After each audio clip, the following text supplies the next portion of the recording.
வீடு கட்டி உட்காந்தும் போது வாசப்படியில் உட்காந்தும் போது ஃபோன் பண்ணக்கா வானத்துல பறந்து வந்துட்டான். அவன் எவ்வளோ அழகான ஆளு அப்படின்னு சொன்னானா. அவளுக்கு இவனை நான் கண்டிப்பா கல்யாணம் பண்ணிக்கணும்னு அழகான பெண்ணா ஒருவருக்கு வந்தாராம். ராமர் அப்ப சிவபெருமான் சொல்றாங்க, எனக்கு உங்களுக்கு கல்யாணம் பண்ணிக்கணும் அப்படின்னு சொல்றாங்க. இல்ல எனக்கு கல்யாணம் ஆயிட்டு அப்படின்னு சொல்றாங்க. தம்பி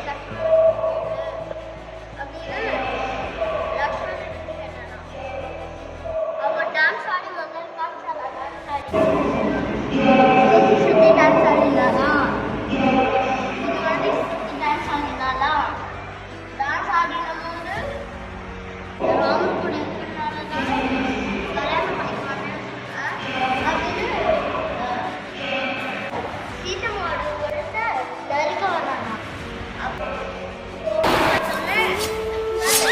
அவரை தூக்க வச்சுட்டார். அப்ப வேகமா வானத்துக்கு பறந்து போய் லங்கைக்கு போயிட்டா.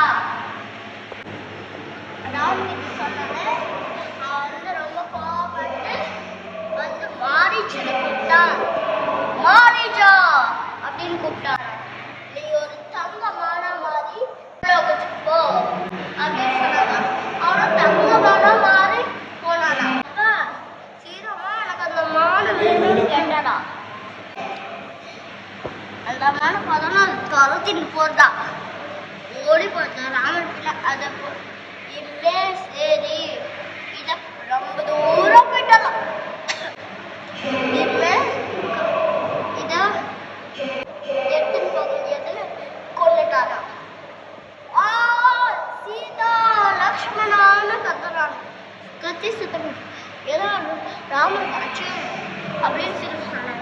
உடனே போங்கோ அப்படின்னு சொல்றானா. அண்ணா எல்லாம் அண்ணா கொண்டாகாது ஏதாவது வேற யாராவது இருக்கும்னு இல்ல போங்கன்னு சரின்னு ஆக சுத்தி சர்க்கிள் போட்டார். இந்த கோடை தானே நீங்க வராதிங்கோ லக்ஷ்மணன் போனார். அப்பதான் அந்த கரெக்டான சமயத்துல ராமன் வந்து நம்ம நினைச்சு பார்த்தானா. இதெல்லாம் சரியான சமயம்னு வேலையே ஒரு விஷயம் மாதிரி பகவத் பிக்ஷாம்